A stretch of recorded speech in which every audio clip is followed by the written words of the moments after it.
ನಮಸ್ತೆ ಎಲ್ಲರಿಗೂ ಪ್ರೇಮಜಾನೆ ಚಾನಲ್ಗೆ ಸ್ವಾಗತ. ನಾನಿಲ್ಲಿ ಗೆಣಸು ಯೂಸ್ ಮಾಡಿಕೊಂಡು ತವಾ ಫ್ರೈ ಮಾಡ್ಕೋಬೇಕಂತ ಹೇಳಿ ಡಿಸೈಡ್ ಮಾಡಿದ್ದೆ. ಹಂಗೆ ಮಾಡಿದೆ, ಮಸ್ತ್ ಅಂದ್ರೆ ಮಸ್ತ್ ಬಂದಿತ್ತು ರೀ. ಇದನ್ನು ಸಂಡೇನ ಮಾಡ್ಕೊಂಡಿನಿ. ನನಗೆ ಎಡಿಟ್ ಮಾಡೋಕ್ಕೆ ಟೈಮ್ ಸಿಕ್ಕಿರಲಿಲ್ಲ, ಯಾಕಂದ್ರೆ PMಕಿನ ಬ್ಯುಸಿ ನಾನು ಆಗಿಬಿಟ್ಟಿನಿ. ಹಾಗಾಗಿ ಇಲ್ಲಿ ನೋಡ್ರಿ, ಸ್ವಲ್ಪ ದೊಡ್ಡದಾಗಿ ಈ ಥರ ರೌಂಡ್ ಶೇಪ್ ಒಳಗೆ ಕಟ್ ಮಾಡಿ ಇಟ್ಕೋಬೇಕು. ಆಮೇಲೆ ಅದಕ್ಕೆ ಶುಂಠಿ ಬೆಳ್ಳುಳ್ಳಿ ಪೇಸ್ಟ್, ಆಮೇಲೆ 1 ಟೀ ಸ್ಪೂನ್ ಆಗುವಷ್ಟು ಅಕ್ಕಿ ಹಿಟ್ಟು ಮತ್ತು ಒಂದು ಟೀ ಸ್ಪೂನ್ ಆಗುವಷ್ಟು ಕಾರ್ನ್ಫ್ಲೋರನ್ನು ಇಲ್ಲೇ ಹಾಕ್ಕೋಬೇಕು. ಅಕ್ಕಿ ಹಿಟ್ಟು ಕ್ರಿಸ್ಪಿ ಆಗ್ತಾವ್ರಿ. ಆಮೇಲೆ ಇನ್ನೊಂದು ಚಿರೋಟ್ ರವನ್ನು ಯೂಸ್ ಮಾಡ್ಕೋಬೋದು.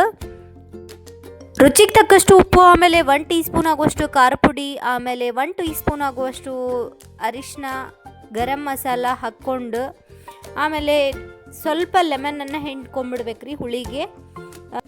ಇಲ್ಲಿ ನಾನು ಕೊರಿಯಂಡರ್ ಪೌಡರ್, ಆಮೇಲೆ ಸ್ವಲ್ಪ ಜೀರಿಗೆ ಪೌಡರು ಎರಡೂ ಅರ್ಧ ಟೀ ಸ್ಪೂನ್ ಆಗುವಷ್ಟು ತೊಗೊಂಡು ನೀಟಾಗಿ ಸ್ವಲ್ಪ ನೀರು ಹಾಕ್ಕೊಂಡು ಇಲ್ಲಿ ಕಲಿಸ್ಕೊಳ್ಳತ್ತೀನಿ ರೀ.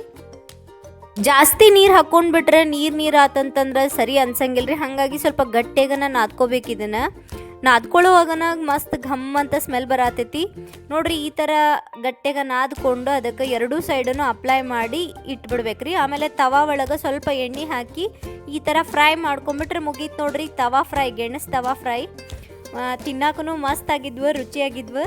ನೀವು ಒಂದ್ಸತಿ ಮನೆಯೊಳಗೆ ಟ್ರೈ ಮಾಡಿ ನೋಡ್ರಿ. ಹೆಂಗಾಗಿತ್ತು ಅಂತ ಹೇಳಿ ಕಮೆಂಟ್ ಬಾಕ್ಸ್ ಒಳಗೆ ಕಮೆಂಟ್ ಮಾಡಿ ಹೇಳ್ರಿ.